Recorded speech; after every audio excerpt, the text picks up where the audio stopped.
Have you ever had that feeling that some of the most powerful truths aren't the ones being shouted from the rooftops?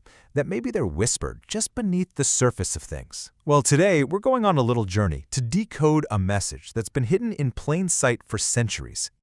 It all kicks off with this really simple but honestly revolutionary idea. Think about what it's saying. Heaven isn't some place you go to or something you have to earn later. It suggests that it's something that already exists inside of you, right now. And that's the core mystery we're going to unpack.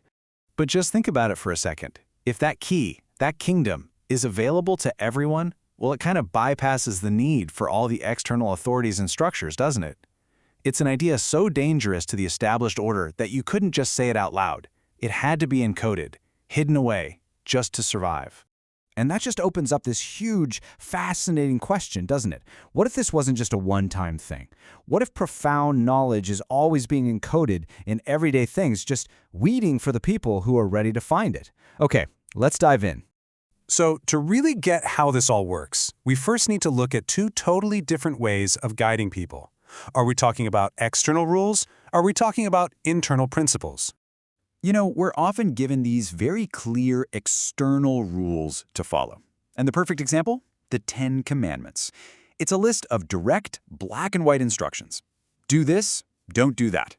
It's super clear, very direct, and it comes from an outside authority. Okay, but here's where it gets really interesting. Look at the contrast on this slide. On the left, you've got the thou shalt nots, all external rules. But then on the right, you have the Beatitudes. And this isn't a list of rules at all. It's a description of internal states of being, like being humble, or merciful, or a peacemaker. The Beatitudes are less of a command and, well, more of an invitation. They're basically saying, hey, if you cultivate these qualities inside yourself, you're going to find fulfillment.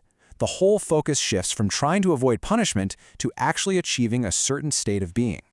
So this idea of encoding wisdom, this wasn't just a one-off thing. Turns out it's a pattern that shows up all through history. It's actually a pretty clever way to keep knowledge alive when it's under attack. Yeah, there's even a cool term for it, burying the bone. The whole idea is to hide this really deep, transformative information inside something that looks totally normal or mundane. That way you protect it from people who might want to stamp it out. And this is such a brilliant way to see it in action. So take these ancient mystical teachings called Hermeticism. It's this whole philosophy about divine wisdom. When those ideas were being persecuted, well, the story goes, they were encoded into a deck of playing cards, what we now call the tarot. Every single card became a symbol, a little key. Or how about this? The spiritual patterns of the Chinese I Ching, with its 64 symbols for how the universe flows, are said to have found a new home in the 64 squares of a chessboard. It's deep, profound wisdom just masquerading as a simple game, waiting for someone to look a little closer. And that's the real key, right? The point of encoding it isn't to lock people out forever. It's more like a filter. The information is right there for anybody, but it's only going to reveal its true meaning to the people who are genuinely looking for a deeper understanding. Okay, so this pattern of external control versus internal guidance, it doesn't just work on a personal level. It actually scales way up. It almost seems to be the engine that drives the rise and fall of whole civilizations.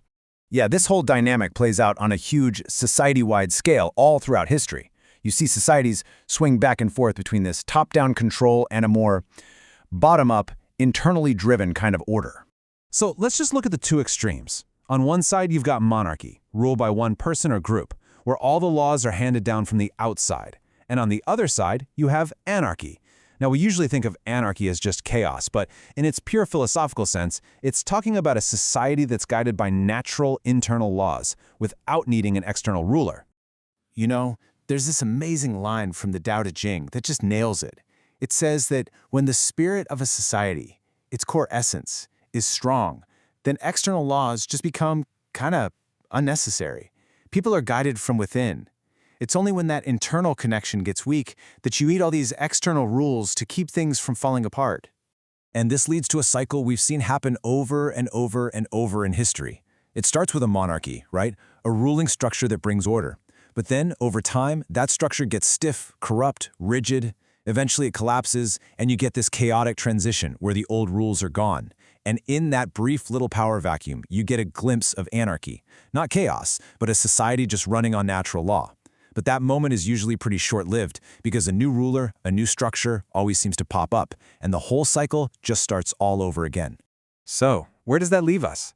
What does all this ancient wisdom and these big societal cycles mean for you and me, right now, in a world that's just packed with external systems?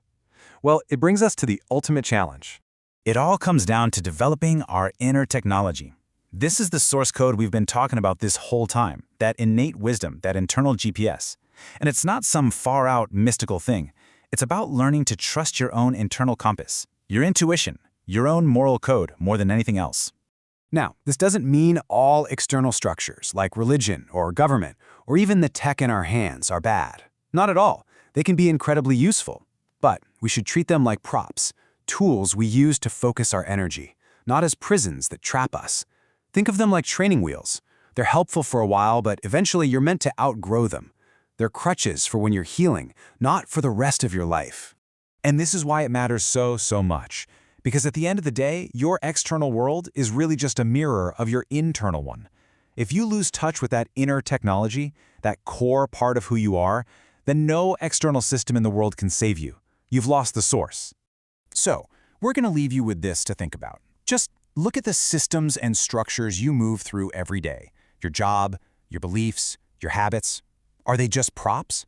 Are they tools that you're using consciously to build the life you want? Or have they become a prison, defining you instead of the other way around?